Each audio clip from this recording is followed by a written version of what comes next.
Okay, that is it for the Interwetten Cup. Ipswich Town sadly finished 4th here today. They lost the opening game 4-1 to Fortuna Düsseldorf, and then they lose to Meppen, the hosts, 3-1 on penalties following a goalless draw. Where do we want to start with that then?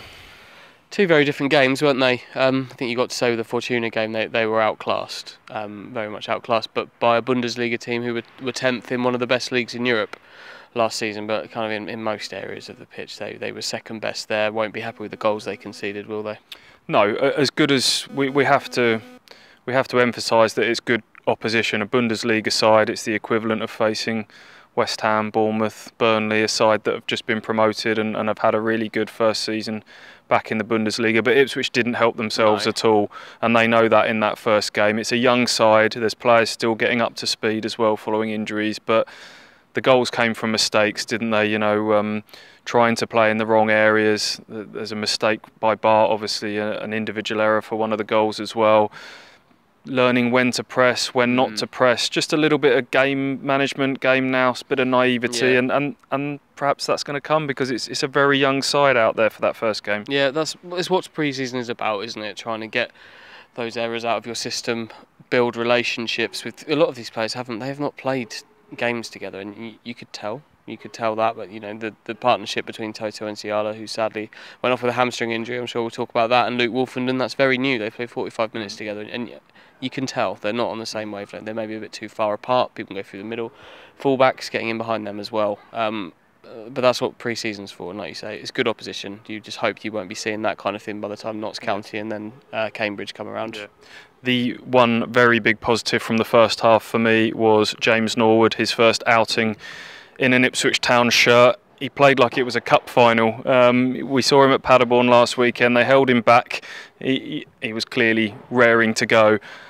Joe Garner comparisons there, definitely, isn't there? There's a bit of needle about him. Definitely. Of course, first thing, a goal after 4 minutes, a really nice little finish, getting in behind, tucking it past the goalkeeper. But yeah, the Garners came out a little bit after that. Accusations of elbows, not from him, on him, but he didn't let that lie. He was going around, charging about, trying to win the ball, pushing people in the chest. In the referee's ear the whole time.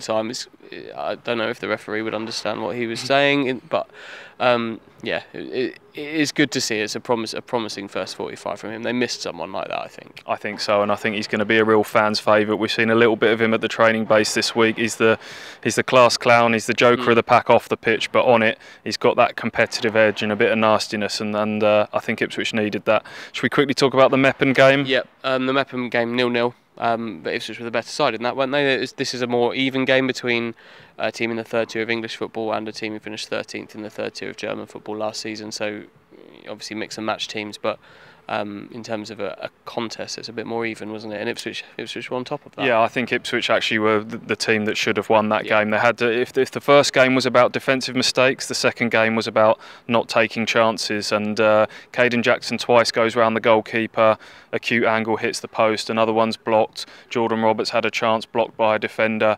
That was more about not being clinical at the top end of the pitch, and this takes us right back to last season where we talked about fine margins in games and just not clinical enough in both boxes, and we've seen a little bit of that at both ends of the pitch today. And then 3 penalties saved, none of them were horrendous misses blazed over the bar. Okay, some maybe at a decent height for the goalkeeper, but they're 3 saves rather than 3 misses, and it's a shame they didn't win that second game because they deserved to.